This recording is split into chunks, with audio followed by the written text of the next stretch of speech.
Vela Sornthe had seen many worlds in her 30 years as a diplomat for the Alari sovereignty, but none as forgettable as Haven's Rest.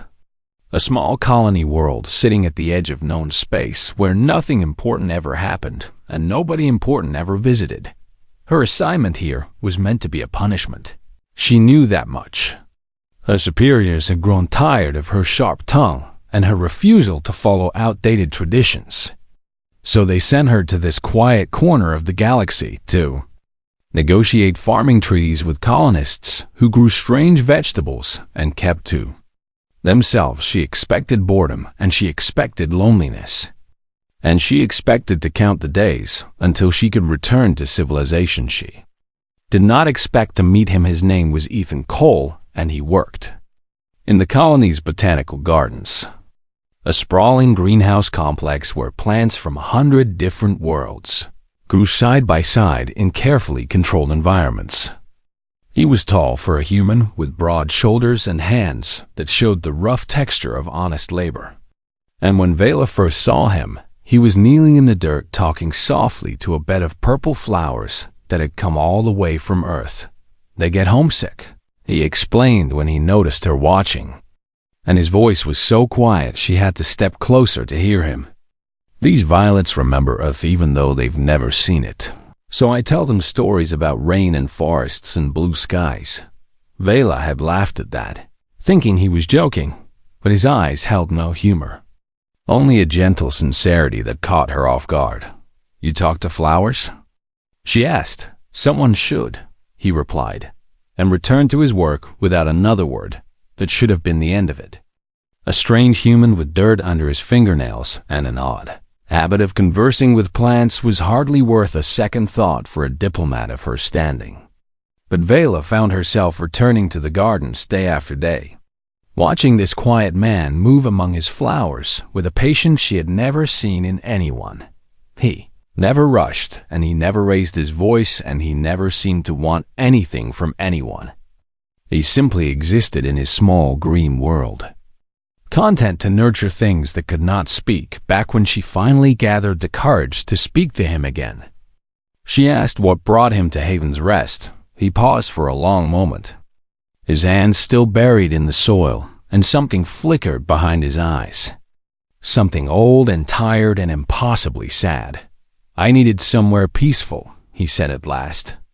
And the way he spoke those words made Vela understand that she should not ask anything more there. Courtship was slow and strange, and unlike anything Vela had experienced before. Ethan did not try to impress her with wealth or status or grand gestures. Instead, he brought her small gifts that meant everything and nothing at the same time. A cup of tea made from leaves he had grown himself, a flower pressed between the pages of an old book, a wooden carving of a bird he had whittled during the long colony. Nights, he listened when she spoke about her frustrations with her career and her distant family, and her fear that she would never amount to anything important. He listened without judgment and without offering solutions, and somehow that was exactly what she needed. "You are important," he told her once, his rough hand covering hers on the garden bench. "Not because of your title or your achievements, but because you are kind when you don't have to be." No one had ever said anything like that to her before. When Vela contacted her family to tell them about Ethan, the reaction was exactly what she had feared. Her mother's face on the comm screen twisted with disappointment and barely concealed disgust. "A human?" her mother demanded. "You have forgotten your heritage and your duty. Humans are children in this galaxy, a young species barely worth noticing, and you want to bind yourself to one of them forever?" "It makes me happy," Vela said. "Happiness fades," her mother replied. "Status does not. You could have married a senator's son. You could have elevated our family's name, and instead you choose a gardener, a nobody who plays in the dirt." The comlink went dead, and Vela sat alone in her quarters for a long time, her mother's words echoing in her mind. But when Ethan appeared at her door that evening with a cup of tea and a concerned look on his weathered face, She knew her choice was already made. They married beneath the twin moons of Havens, rest on a warm night when the air smelled of flowers and the stars burned bright above them. The ceremony was small because neither of them wanted attention. Just a handful of colonists who had become friends and a few human veterans who lived on the far side of the settlement. Vela noticed something strange that night but did not understand it. When Ethan walked to the altar, several of the older human men stood from their seats without being asked. They stood straight and tall with their hands at their sides like soldiers awaiting inspection. And they did not sit again until the ceremony was complete, and when Ethan kissed her to seal their vows. She could have sworn she saw tears streaming down their weathered faces. "Do you know those men?" she asked her new husband later that night. Ethan glanced toward where the veterans had been sitting, and that old sadness flickered behind his eyes again. "They know me," he said softly. "From a long time ago. Were you a soldier?" He did not answer for a long moment, and when he finally spoke, his voice was barely above a whisper. "I was many things before I came here, but now I am just your husband, and that is all I want to be." She did not press him further because she loved him, and because love sometimes means accepting the silences between words. She did not know that those silences contained horrors beyond her imagination, and she did not know that the quiet man she had married was running from a past that would one day find him again. But on that night, beneath the twin moons, all that mattered was the warmth of his hand in hers, and the promise of a future built together. Vela Sarinthi married the quiet human who talked to flowers. She had no idea she had just become the wife of a legend. 3 years of marriage passed like water flowing through open fingers, quiet and steady and full of small moments that meant more than grand adventures ever could. Ethan built them a home at the edge of the colony where the cultivated fields met the wild forests of Haven's Rest. It was a simple structure of wood and stone with large windows that let in the morning light and a garden that wrapped around it like a protective embrace. He cooked meals from recipes he had learned in places he never named, and he held her through the cold nights when storms rattled the windows, and he made her laugh with his dry humor that surfaced only when he was truly comfortable. He was everything Vela had never known. She wanted and she counted herself lucky every single day, but sometimes she noticed things. The nightmares came without warning, striking in the deepest hours of the night when the moons had set and darkness covered everything.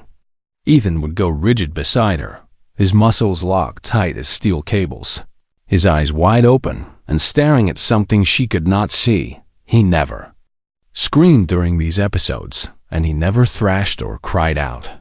He simply lay there frozen, trapped in some private hell that played behind his unblinking eyes.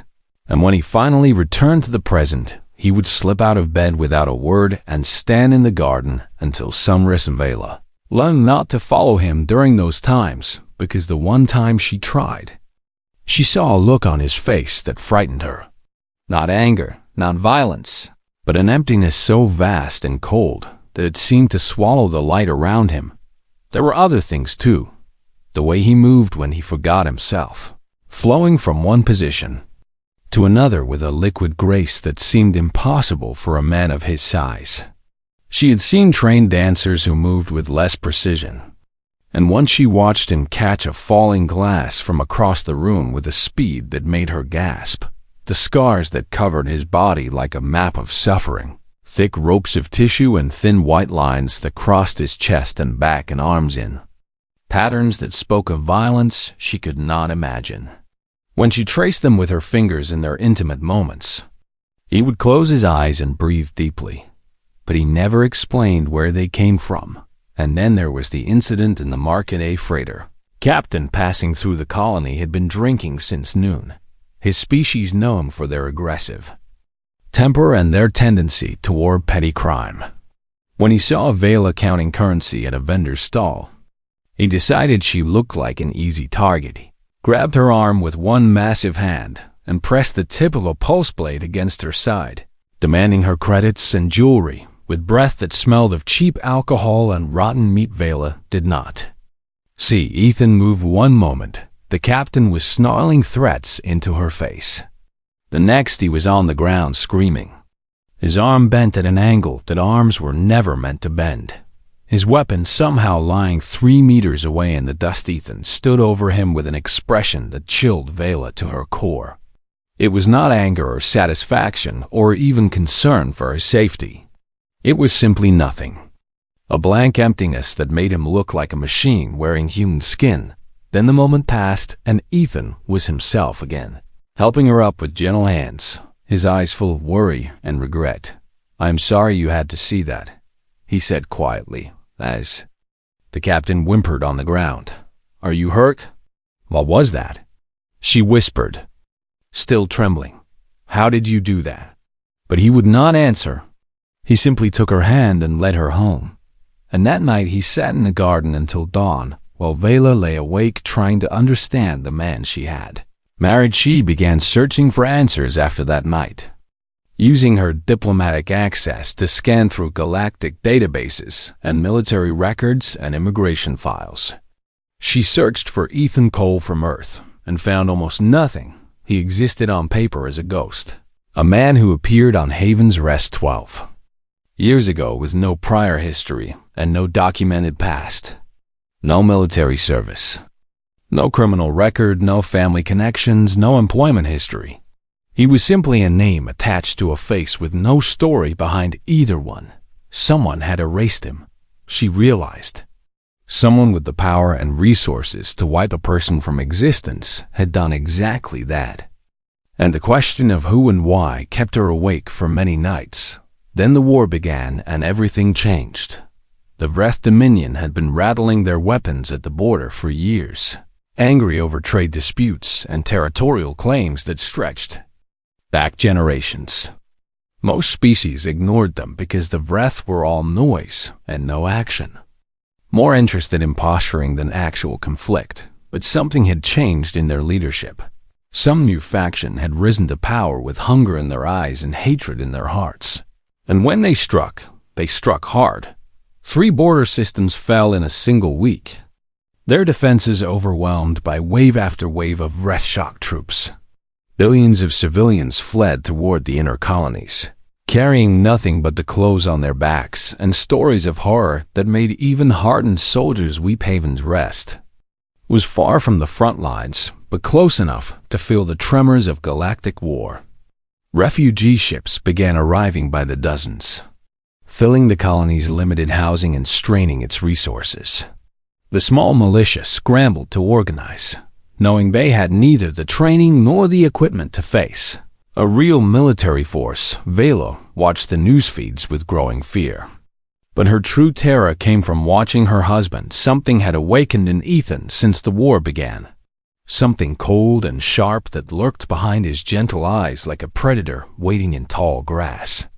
He watched the casualty reports with an intensity that unsettled her, his jaw tight and his hands curled into fists at his sides. One night he came to her with that terrible blankness in his expression and took her hands in his. "If anything happens," he said in a voice she barely recognized, "if you hear fighting or explosions or anything at all, I need you to stay inside. Do not look for me. Do not come to help. Just stay inside and wait." "Ethan, you're scaring me." "I know," he replied, "and I'm sorry for that. But I need you to promise me." She promised because she loved him and because the fear in his eyes was real. But she had never been good at keeping promises that felt wrong. When the Vreth scouts came to Haven's Rest, she did not stay inside. She followed her husband into the dawn. And what she witnessed would shatter everything she thought she knew about the quiet man who talked to flowers. The Vreth came at dawn when the sky was painted orange and pink, and the colony was just beginning to wake. 60 soldiers in heavy armor dropped from a scout ship that had slipped past the colony's primitive sensors, their weapons charged and their orders clear. This was meant to be a soft target, a farming colony with no military presence and no strategic value, easy prey for warriors seeking glory and supplies. They expected terrified civilians hiding in their homes. They expected token resistance from farmers with hunting rifles. They expected an easy victory that would bring honor to their names. They found Ethan Cole standing alone at the eastern perimeter Vela and followed him through the pre-dawn darkness, staying far enough behind that he would not notice her. She watched from a hillside as her husband walked toward the landing site with a calm, steady pace that seemed almost leisurely. He carried no weapon. He wore no armor. He was dressed in the simple work clothes he used in the garden, as if he had stepped away from his flowers for just a moment and would return to them. Shortly, the Vreth commander saw him and laughed, the sound harsh and cruel through his helmet speakers. He barked an order in his battle tongue, and 6 of his soldiers broke formation to deal with the lone human blocking their path. Ethan raised one hand and spoke a phrase in the Vreth language that Vela did not understand, though she would later learn its meaning. "I am giving you this one chance to leave." The soldiers stopped in confusion. No soft species should speak their tongue. No farmer should know the ritual words of challenge. They looked to their commander for guidance and received only a snarl of contempt. "Kill him," the commander ordered. "Kill him slowly and make the colonists watch." The 6 soldiers raised their pulse rifles and opened fire. Vela screamed her husband's name as the bolts of superheated plasma streaked toward him. She tried to run down the hillside, to throw herself between him and certain death. But she was too far away and moving too slowly, and the weapons were too fast. But Ethan was faster. He moved like water flowing around stones, like wind passing through leaves, like something that had no right to exist in the physical world. The pulse rounds passed through empty air where he had been standing a fraction of a second before. And then he was among the soldiers like a ghost made flesh. The first soldier fell with his weapon arm hanging useless at his side, the joint destroyed by a strike too fast to see. Second dropped when Ethan's palm connected with his helmet in a precise location that shattered the visor and drove shards into his eyes. The third and fourth went down together, their legs swept out from beneath them, their skulls meeting the ground with enough force to crack their armored helmets. The fifth tried to run. He made it exactly 2 steps before Ethan caught him. The 4 strong hands found the gap in his armor and applied pressure to something that made the massive warrior collapse like a puppet with cut strings. The 6th actually managed to draw a blade. He swung it at Ethan's throat with all the strength of his species. A blow that could have severed a steel beam. Ethan caught the blade between his palms, twisted it from the soldier's grip, and drove the hilt into the center of his chest with enough force to stop his heart. 6 warriors down in perhaps 3 seconds. The remaining 54 Vreth stared in disbelief as this small human dropped their comrades like they were untrained children. Then their shock turned to rage, and they charged as one screaming mass of fury and vengeance. What followed was not a battle. It was a lesson. Ethan moved through them like a farmer moving through wheat at harvest time, never stopping, never slowing, his hands and feet finding weakness after weakness in their armor and their formations. He broke bones and tore tendons and struck nerve clusters that left warriors paralyzed on the ground. He was never where their weapons expected him to be, and always where they could not defend. Vela watched in horror and awe as her gentle husband became something else entirely, something that moved with terrible grace and struck with devastating precision. This was not a man fighting for survival. This was an artist performing a masterwork in violent 60 Vrethshock troops, the pride of their dominion's military. 43 seconds. From first shot to final body hitting the ground, not a single one was dead. Ethan had disabled every single warrior without killing any of them, a feat of restraint that seemed almost more terrifying than if he had simply slaughtered them.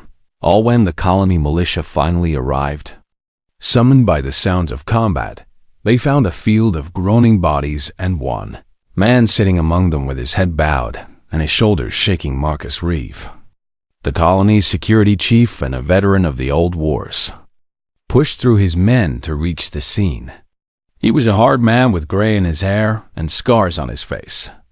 And Vela had never seen him show fear in all the years she had known him, but when he looked at Ethan, he went pale as death. His rifle slipped from his fingers and clattered to the ground.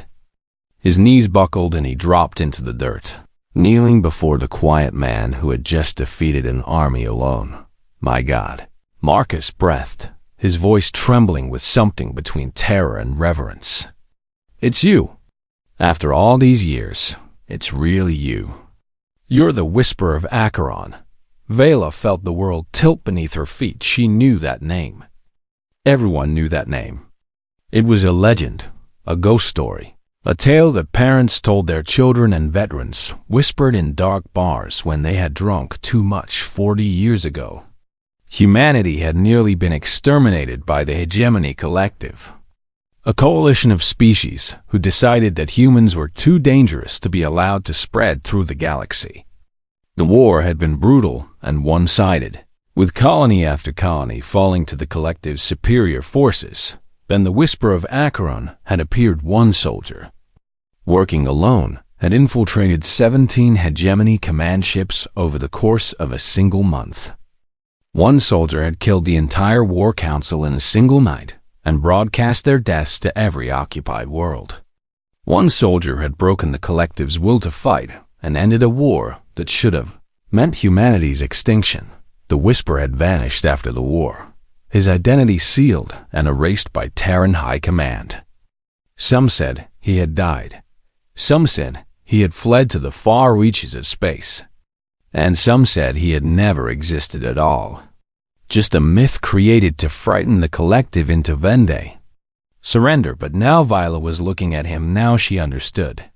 The scars and the nightmares and the way old soldiers wept at her wedding. Now she understood why a man who could do what she had just witnessed would choose to spend his days talking to flowers in a forgotten corner of the galaxy. Ethan finally raised his head and looked at her.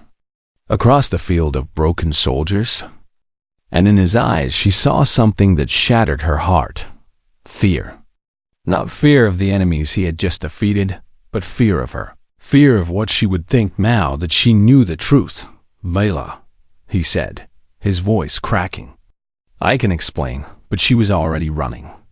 Not toward him, but away, back up the hillside. Back toward the home they had built together. Back toward a life that suddenly felt like a beautiful lie behind her. The legend who had saved humanity sat alone among his fallen enemies, and for the first time in 40 years, he wished he had simply let them kill him. Ethan did not come home that first day. Vela sat in their empty house, surrounded by all the small things that made up their life. Together, the teacups he had carved from local wood, the pressed flowers in their frames, a blanket they had bought at the market on their first anniversary. Every object felt like a lie now, a prop in a performance she had never known. She was watching when night fell, and he still had not returned. She told herself she did not care. Let him sleep in his garden shed. Let him disappear back into whatever shadow he had crawled out of. She had married a kind and gentle man, not a weapon of war. Not a killer whose hands had ended more lives than she could count. But the bed felt wrong without him in it. And sleep would not come no matter how hard she tried. 3 days passed in cold silence. Ethan had indeed moved into the garden shed, a small structure barely large enough for a cot and a chair. Vela caught glimpses of him through the windows, moving among his plants with that same patient care he had always shown. But now she saw the movements differently. Now she recognized the economy of motion, the constant awareness, the readiness to explode into violence at the slightest provocation. He did not try to speak to her. He left food at the door each morning and disappeared before she could see him. He was giving her space, she realized, the same way he might give a wounded animal space to decide whether to trust him on the third night. She found herself walking toward the garden without consciously deciding to do so. Ethan was sitting on the bench where they had spent so many quiet evenings together. staring up at the stars with an expression she could not read. When he heard her footsteps, he tensed for just a fraction of a second before forcing himself to relax. "I didn't think you would come," he said, without looking at her. "I didn't think I would either." She sat at the far end of the bench, leaving as much space between them as the wooden slats would allow. For a long time, neither of them spoke. The silence filled only by the sounds of night insects and the distant hum of the colony's generators. Then, Ethan began to talk. "I was 17 when they took me," he said, his voice flat and empty like a recording from a damaged device. "The hegemony had attacked my homeworld 6 months earlier.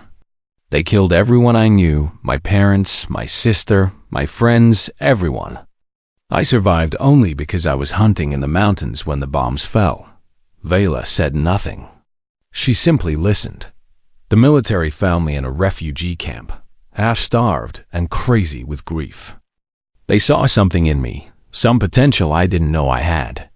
They offered me a choice: join their special program or be left to rot in that camp forever. I chose to fight because fighting was better than feeling." His hands were shaking now, small tremors that seemed to cost him great effort to control. The program was called Acheron. They took children like me, orphans with nothing left to lose, and they made us into something else. Genetic modifications to enhance our speed and strength. Neural conditioning to suppress fear and hesitation. Years of training that turned our bodies into weapons more dangerous than any gun or blade. He paused, his jaw tight, his eyes fixed on something far beyond the stars. "I was good at it, Vela. I was the best of all of them. I could move through enemy lines like a ghost. I could kill a dozen soldiers before any of them knew I was there. The instructors called me their masterpiece, their perfect creation, and I believed them because I had nothing else to believe in." "The War Council," Vela whispered. "You killed them, yes." 17 ships in 30 days. Moving from one to the next like death itself. I killed generals and admirals and politicians, anyone whose death would weaken the collective's command structure. And on the last night, I gathered the entire War Council in a single room, and I executed them one by one while every occupied world watched on their screens. His voice cracked, and he finally looked at her. His eyes wet with tears he had been holding back for decades. The war ended a month later. Humanity was saved. That's what they told me. But I couldn't feel anything, Vela. I couldn't feel relief or pride or joy. I could only feel the weight of all those deaths pressing down on me like a physical force. "How many?" she asked, though part of her did not want to know. I stopped counting after the first 100. It didn't matter anyway. They were all the same, all just bodies between me and my objective. That's what the conditioning taught me. That's what I became. He stood from the bench and walked a few steps away, his back to her, his shoulders hunched like a man carrying an invisible burden. When the war was over, the military wanted to use me again.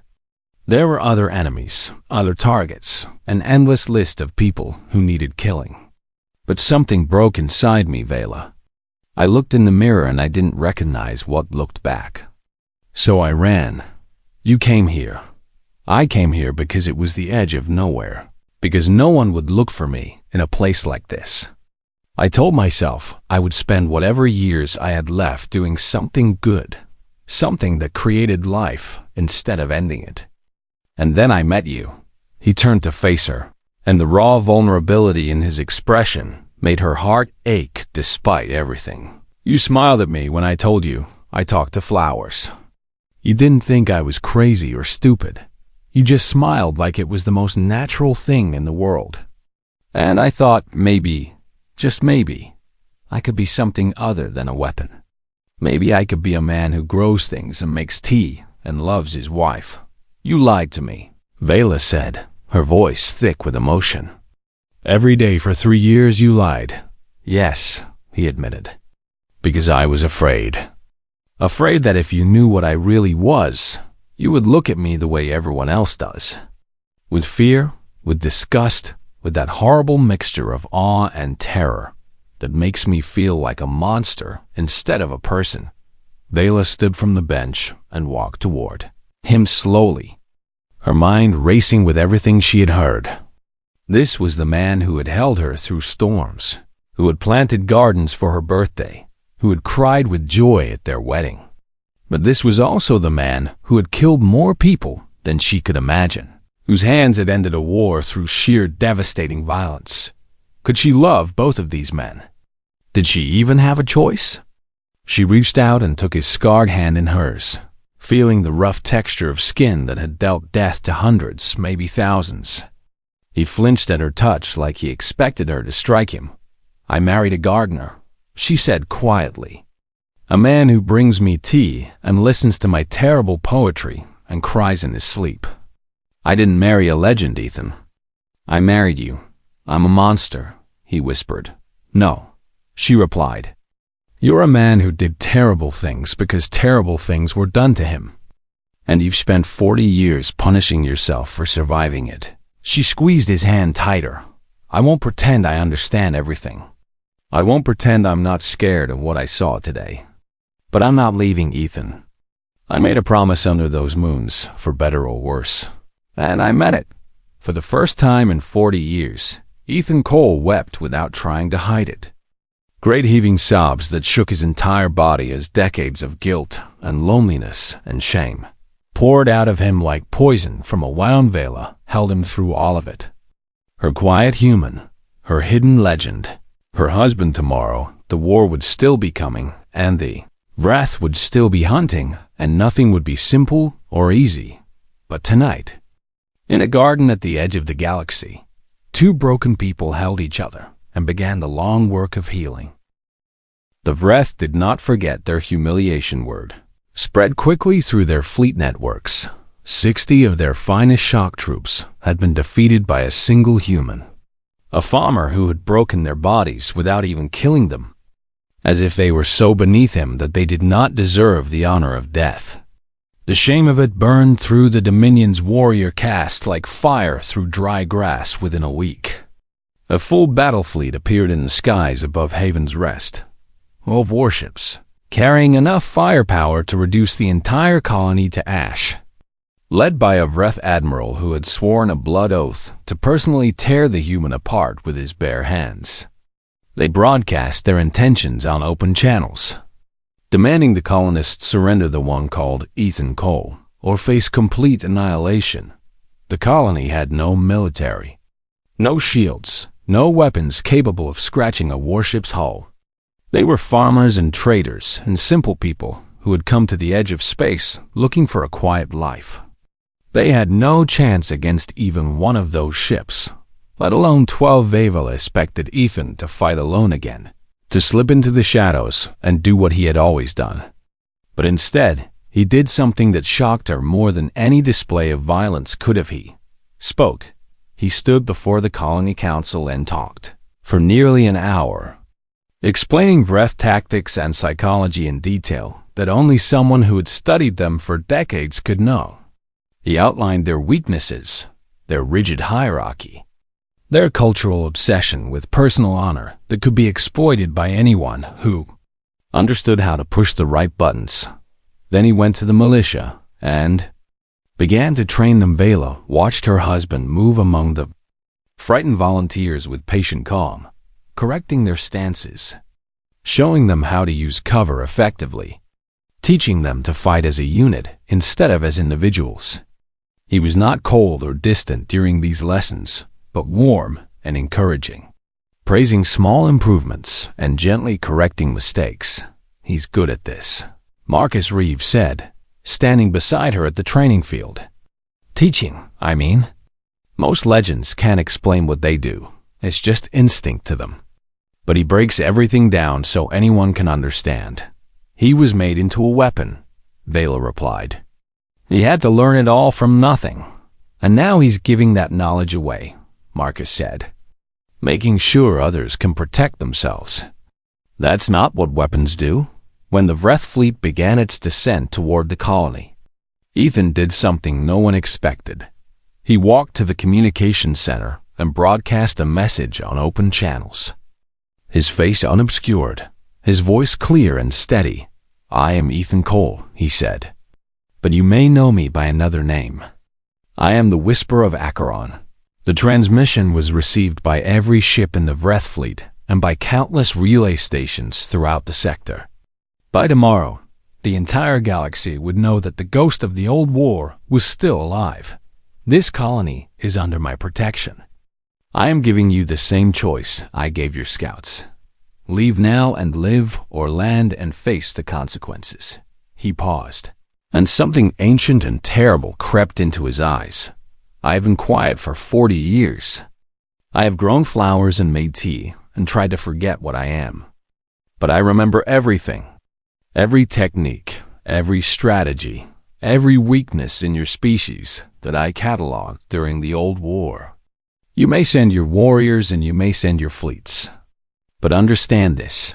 Every soldier you send to this world is a soldier you lose. His voice dropped to a whisper that somehow carried more weight than any shout. Don't make me remember how to be loud. 3 of the 12 warships broke formation within the hour, their commanders unwilling to test the legend's promise. They cited mechanical problems and supply concerns. Anything to avoid admitting the truth that they were afraid. The remaining 9 pressed forward, their admiral too proud and too angry to retreat from a single human's threat. They would learn the cost of that pride. The battle for Haven's Rest lasted 6 hours. But it was not the massacre anyone expected. Ethan had prepared the colony too well, turning every street into a trap and every building into a fortress. The militia fought like veterans because they had been trained by the best. And the civilians evacuated in orderly waves because they had practiced the procedures a dozen times, and wherever the fighting was thickest, wherever the line was about to break. Ethan appeared like a ghost from the smoke and chaos. He was different this time, Vela noticed. Not the cold, empty weapon she had seen before, but something closer to a guardian, a protector who fought with fury instead of precision. He still moved faster than any human should, and struck harder than physics seemed to allow. But there was emotion in his movements now, anger and determination, and something that looked almost like hope. The Vreth admiral finally landed his personal shuttle when half his ground forces had been routed, determined to face the legend himself. He was massive, even by Vreth standards, decorated with the scars of 100 battles. Wielding an ancient blade that had killed champions from a dozen species, Ethan met him in the central square. Surrounded by burning buildings and fallen soldiers, the duel lasted less than 30 seconds when it was over. The admiral lay broken at Ethan's feet, still alive but comprehensively defeated. And Ethan stood over him with that same sadness Vila had seen so many times before. "Go home," he said quietly. "Tell your people what happened here. Tell them that Haven's Rest is not worth the blood it would cost." The surviving Vreth fled that same day, carrying their admiral and their dead, leaving behind a colony that should have been easy prey, but had become a graveyard for their ambitions when the last ship vanished from the sky. Ethan returned to his garden and began planting a new row of earth roses. Vela found him there an hour later, his hands in the soil, his face peaceful in a way she had rarely seen. "You saved everyone," she said. "We saved everyone," he corrected. "The militia, the colonists, all of us together. I just did what I was made for one more time." She sat beside him and watched him work, marveling at how the same hands that had shattered a warrior's blade could handle flower petals with such delicate care. Months later, a Terran admiral arrived on Haven's Rest with an official delegation and an offer that should have been irresistible: full reinstatement, a general's commission, command of an entire fleet. Humanity was at war on multiple fronts, and they needed their greatest weapon back in the fight. Ethan listened politely to the entire pitch, nodding at appropriate moments and asking thoughtful questions. Then he looked at Vela and smiled. "I appreciate the offer," he said, "but I have responsibilities here. There's a garden that needs tending, and my wife is teaching me Allery poetry. I'm terrible at it, honestly. The meter is completely beyond me."